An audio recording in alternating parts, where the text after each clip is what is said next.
Hello hello guys, guys, welcome back to Pakistani reaction. सलाम नमस्ते सत श्री अकाल। तो गाइस मैं हूँ रॉक्सन। मैं हूँ रोमा।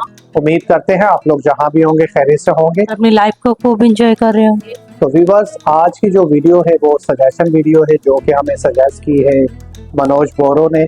और आज की वीडियो का जो टाइटल है मैं आपको बताता चलूँ, बड़ा ही इंटरेस्टिंग है। और Bodo people, Chinese history of Bodo, fact knowledge history. तो आज हम बोडो पीपल के बारे में उसकी हिस्ट्री देखेंगे और जानेंगे।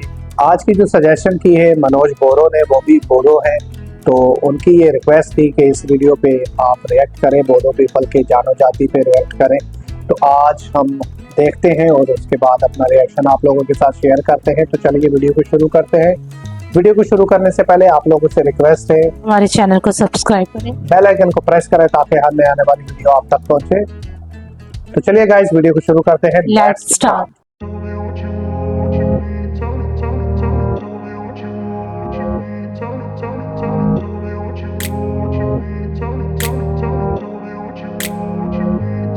कहते हैं कि बोरो लोग चाइना से आई है, वो लोग चाइनीज हैं और कुछ लोगों का कहना है बोरो लोग असुर यानी दानव था। क्या बोरो ट्राइब चाइनीज हैं और क्या वो लोग असुर थे? बोरो ट्राइब की इतिहास बेहद ही दिलचस्पी है। बोरो लोग इंडिया नॉर्थ ईस्ट के असम राज्य में रहने वाले ट्राइब है।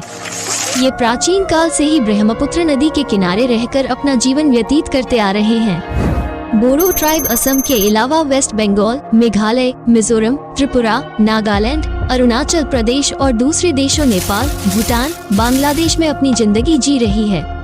नेपाल में रहने वाले बोरो लोग बहुत ही कम बोरो भाषा बोलते हैं। वहाँ ज्यादातर नेपाली भाषा बोली जाती है। अगर बोरो भाषा इस्तेमाल नहीं किया तो आने वाले समय में नेपाल से बोरो भाषा पूरी तरह से विलुप्त हो जाएगी, क्योंकि वहाँ का न्यू बोडो जनरेशन थोड़ी भी बोरो नहीं आती। वेस्ट बंगाल में रहने वाले बोरो लोग अच्छी तरह बोडो भाषा बोल पाते हैं। प्राचीन काल समय बोरो लोगों को कछारी, मेच, बोरो कछारी एवं बोडो अलग अलग नाम से बोरो के इतिहास के पन्नों में लिखी गई है। 1000 साल पहले हिमालय पर्वत के उत्तर दिशा में बोडो नामक एक क्षेत्र था। तिब्बत और चाइना के पश्चिम उत्तर दिशा भाग को लेकर इस बोडो स्थल को बनाया गया था। बोरो लोग तिब्बतो बर्मन भाषा बोलने वाले इंडो मंगोलियोड वंश का एक जाति है। 2000 साल पहले मंगोलिया और साइबेरिया में कुछ लोग बोरो लोगों को घूमते हुए देखा गया था। प्राचीन काल समय में बोरो लोगों को किरात, मलयच, असुर और दानव, राक्षस आदि नामों से भी उल्लेख किया गया है। उत्तरी कछार में दिमासा और नेपाल में मेचे नाम से भी बोडो लोग जाना जाता है। बोडो वर्ड को पहली बार इस्तेमाल किया था 1846 में। इससे पहले बोरो का नाम किरात थे, यानी आज के समय बोडो। वही समय जन्म लिए थे बोरो के बहुत सारे वीर योद्धा, जिन्होंने बोरो समुदाय को बचाने के लिए शत्रु से युद्ध लड़े थे। समदन कछारी योद्धा देमालू, बासराम, जावलिया देववान यानी सिकोना योद्धा, ये सब बोरो इतिहास के लिए लड़ने वाले बोरो लड़का योद्धा थे। सिर्फ लड़का ही नहीं, गांबारी, वीरगश्री, तेनपाखरी, ये सब बोरो लड़कियों योद्धा थे। उन सब योद्धाओं की अपनी अपनी मजेदार कहानियां बोरो इतिहास के पुरानी पन्नों में है। उनमें से खून अभी भी बोरो के एक इंसान में है, वही है रंजन देमारी। उनको कौन नहीं जानता, जिन्होंने अभी भी अलग सा बोरो राज्य पाने के लिए अपना सब कुछ न्यौछावर कर दिया। देमालू योद्धा की कहानी काफी मजेदार है। बचपन में ही योद्धा देमालू अनाथ हो गए थे।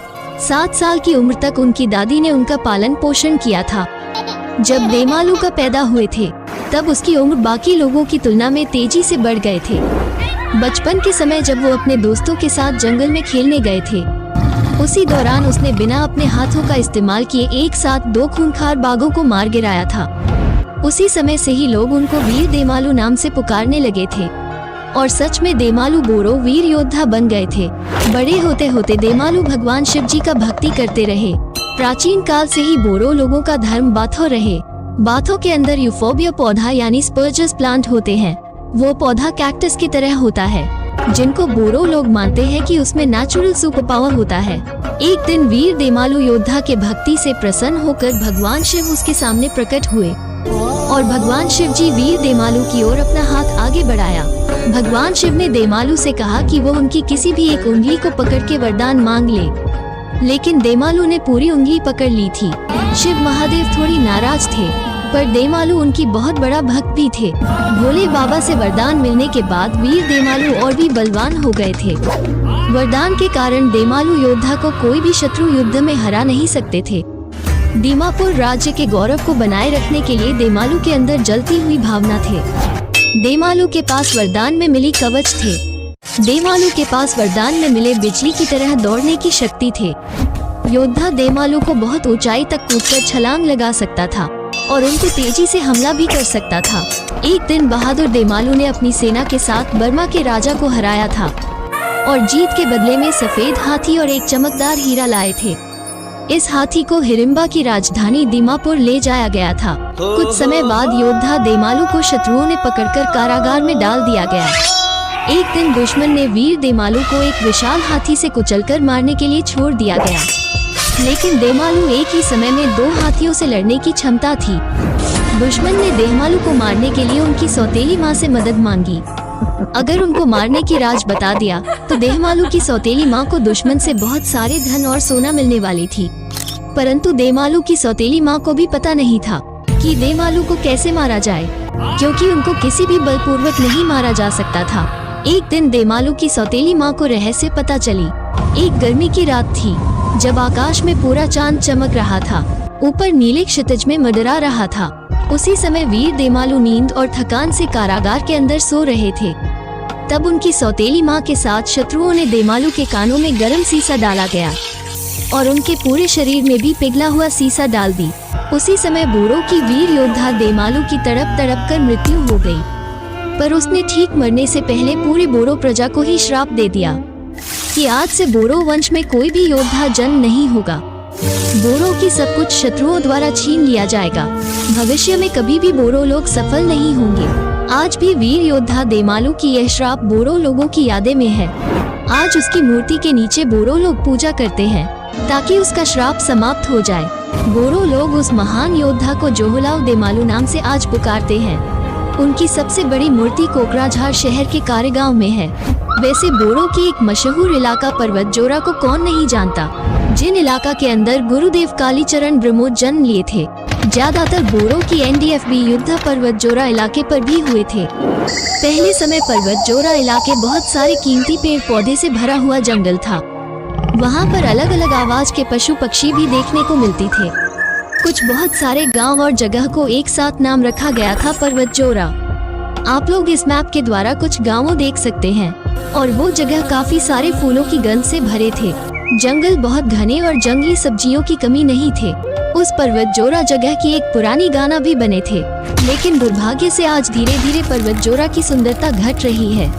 पुरानी समय से ही बोरो लोग जादू टोना या डायन ये सब मानते आ रही है। डायन का मतलब बुरा डरावनी इंसान जो जादू टोना सीखकर लोगों की अच्छा वो नहीं देखना चाहते।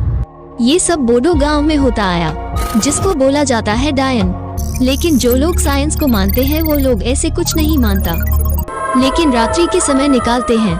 ऐसे में जरूरत से ज्यादा विश्वास करके बोरो लोग अंधविश्वास में आकर किसी के परिवार को ही डायन समझकर खत्म कर दिया था। शाम के समय यानी रात होने के समय में मुर्गा आवाज करना, रात में उल्लू अलग तरीके से आवाज निकलना, दिन के समय लोमड़ी की आवाज, रात में कुत्तों का रोने की आवाज, रास्ते में काला बिल्ली रास्ता पार करना और अलग तरह की आवाज निकलना, सुबह समय कौवा की आवाज सुनाई देना, ये सब बोरो लोग अशुभ मानते हैं, जैसे कि कोई उनके साथ बड़ी मुसीबत आने वाले हैं।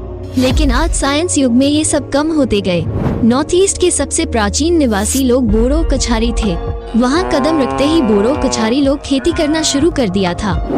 प्राचीन इतिहास समय बोरो में जो लड़कियां कामों में कुशल नहीं थे, जैसे खाना बनाना, वीविंग करना, खेती में धान वगैरह का काम, अगर इन सब काम को नहीं करना आता तो कोई भी बोरो लड़का उस लड़की से शादी नहीं करते थे। इसलिए पुराने जमाने से ही बोरो लड़की लोग भी काफी एक्सपर्ट और टैलेंटेड है। बोरो गांव की किसी भी घर में वीविंग होते थे और आज भी देखने को मिलती है, जहां वो लोग खुद का ट्रेडिशनल कपड़ा बनाती है। बोरो लोगों की ये कुछ खास तरह के संगीत यंत्र है। देखने में ये वायलिन जैसी है, लेकिन बोरो भाषा में उसको सेरजा बोलती है। ये वायलिन से थोड़ा अलग है, जिसको बोरो लोगों की लंबी इतिहास में सांदो बाउदिया नामक एक बोरो लड़का ने अकेले जंगल में जाकर बजाया करते थे। बोरो के सबसे पुराने और पहला फीमेल सिंगर थे सुलेखा बसुमतारी। उन्होंने 1979 में ऑल इंडिया रेडियो के माध्यम से भी गाया था। सुलेखा को बोरो लोग क्वीन ऑफ म्यूजिक नाम से भी जाना जाता है। उनको कॉमन हिल माइना बर्ड यानी मैना पक्षी नाम से भी लोग पुकारते हैं, यानी बोडो लैंग्वेज में देमकनी रानी दाओ महीना। सुलेखा बसुमतारी क्लास 5 से ही गाना गाने शुरू कर दिया था। उनका जन्म तारीख 28 जनवरी 1962 में चिरांग डिस्ट्रिक्ट बैजनी में हुई थी। सुलेखा अक्सर लता मंगेशकर की गाना सुनता रहता था। उनको लता मंगेशकर की आवाज पसंद थे। उन्होंने बोडो फर्स्ट मूवी अलायारोन में भी गाना गाया था। अलायारोन फिल्म रिलीज हुए थे 13 मार्च 1986 को। उस समय गाना कैसेट्स पर स्टोर हुआ करता था और कैसेट्स के बाद कॉम्पैक्ट डिस्क आई, यानी सीडी का जमाना। आज सुलेखा बसुमतारी प्राइमरी स्कूल में टीचर की काम करते हैं। तो व्यूवर्स, बोरो लोगों के बारे में आज हमने देखा, और इससे पहले हमने नाम भी नहीं सुना था। ये हमें मनोज ने बताया, क्योंकि वो खुद भी बोरो है और उन्होंने हमें रिक्वेस्ट की कि इस पे रिएक्ट किया जाए। तो आज हमने बोरो लोगों की हिस्ट्री देखी और जाना उनके बारे में। काफ़ी चीज़ें आज हमने नॉलेज जानी। मिली। बिल्कुल। और इसके अलावा जब हमने देखा कि वो स्टार्टिंग से ही ज़्यादातर असम स्टेट में ज़्यादा लोग रहते हैं, वहीं से वो जो है आगे आसपास जो नेपाल है, भूटान है, बांग्लादेश वगैरह में भी रहते हैं कुछ बोरो, और उनका कल्चर भी थोड़ा डिफरेंट है दूसरे लोगों से। और उनके योद्धाओं के बारे में हमने आज जाना, जिसमें फीमेल जो है योद्धा भी रही हैं और मेल योद्धा भी थे। स्पेशली उनके जो देमालू थे, वीर देमालू, उनके हिस्ट्री के बारे में हमने देखा। वो किस तरह बचपन से ही उन्हें जो है ताकत मिली हुई थी, उनमें कुव्वत थी, ताकत थी, जो कि 2-2 शेरों से भी लड़ते, 2-2 हाथियों से भी लड़े। और ये एक अमेजिंग चीज़ थी एक हमारे लिए देखने के लिए कि एक जब उन्होंने हमने देखा कि 2 शेरों को मारा, उस वक्त वो बचपन में छोटे थे, बचपन में मारा।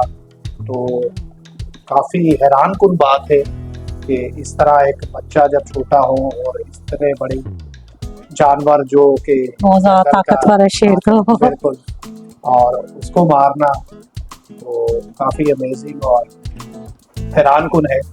और इसके अलावा हमने बोरो पीपल जो है उनके बारे में ये भी जाना कि वो जादू टूने में ज्यादा यकीन रखते हैं। बिल्कुल, जादू टूना में पहले ज्यादा रखते थे। अब जैसे जैसे साइंस का वो रुझान बढ़ा है, उसके बाद वो कमी आ गई है और कुछ लोग जो है वो कम हो गए, क्योंकि ज्यादातर वो पहले जंगल वगैरह और नदी किनारे रहते थे। तो इसलिए भी आई थिंक उनका रुझान इस तरफ था। और आज हमने देखकर काफ़ी कुछ जाना इसके बारे में। उम्मीद करते हैं आप लोगों को हमारा रिएक्शन पसंद आया होगा। और रिएक्शन अगर आपको पसंद आया, हमारी वीडियो को लाइक, शेयर और चैनल को सब्सक्राइब करें। और कमेंट सेक्शन में आप ज़रूर बताइए, अपनी सजेशन बताइए, हमें वीडियो के बारे में बताइए, आपको वीडियो कैसी लगी, अच्छी लगी, बुरी लगी, जो भी कमियां हैं उसके बारे में बताएं, ताकि हम उनको बेहतर कर सकें, इम्प्रूव कर सकें। तो गाइस, आज के लिए इतना ही। हंसते रहिए, मुस्कुराते रहिए, फिर मिलेंगे नेक्स्ट वीडियो में। तब तक के लिए बाय बाय।